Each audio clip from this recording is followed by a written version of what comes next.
Buenos días, bonjour, ohayou gozaimasu. Es lunes. Nous sommes lundi. Getsuyobi desu yo. It's Metacognition Monday, and it's time to think about brain science so that you can learn faster and easier in not only my class, but in all your classes. So today we're going to talk about comprehensible input. Okay, comprehensible input means that every new word that you learn is understandable to you, and it's understandable because of the environment in which you learn it. Okay, so let me give you some examples. In order for learning to be meaningful, that is, it's going to be relevant and you're going to glom onto it better, it's got to be connected to something. That means comprehensible. Okay, you can connect to prior knowledge, things you already know. You can connect in the context of a story, because you're visualizing the whole story, or in the context of a conversation, because hopefully you know what's going on in the conversation.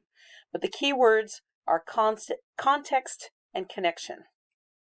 All right, so one of the great purporters of this idea is Stephen Krashen, and those of you in my Español, La Clase de Español, you've seen him in this Señor Woolley video. He knows about comprehensible input. Okay, so we've talked about the Ebbinghaus forgetting curve. Remember, here's the forgetting curve.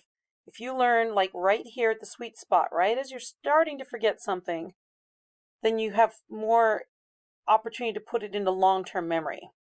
If you study it right here, you're wasting your time because you already have it in short-term memory. And if you wait till you're here, you have to relearn the whole thing. Okay. But Ebbinghaus also believed that the information that you're learning has to have some personal meaning, some personal relevance to you, and then you'll retain it. All right? In a previous episode of Metacognition Monday, we also talked about N+1. Okay? N is the amount of language that you know, and +1 is just outside of your comfort zone. Okay? This is where you're learning the most.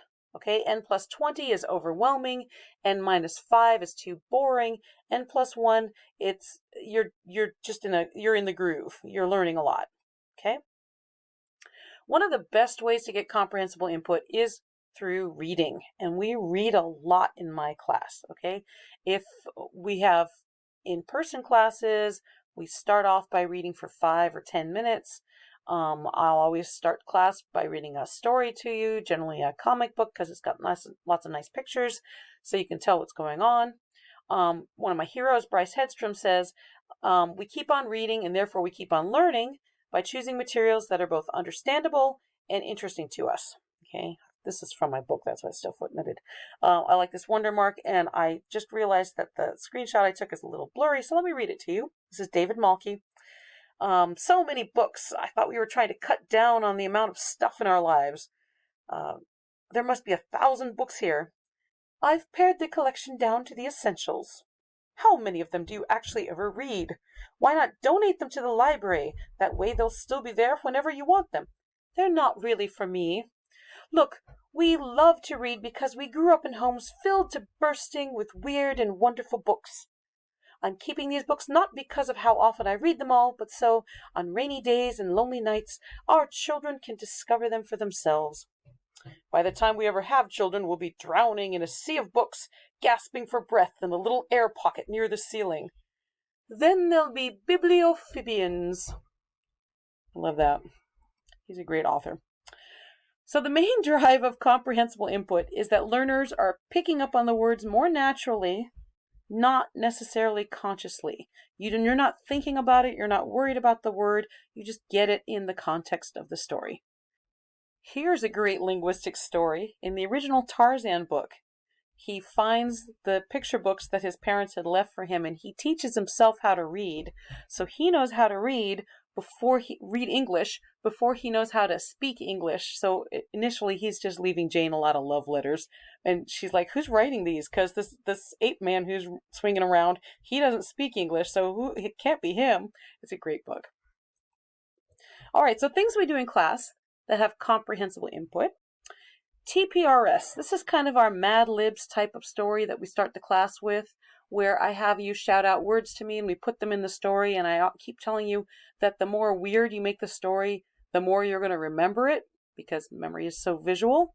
Okay, so that's teaching proficiency through reading and storytelling.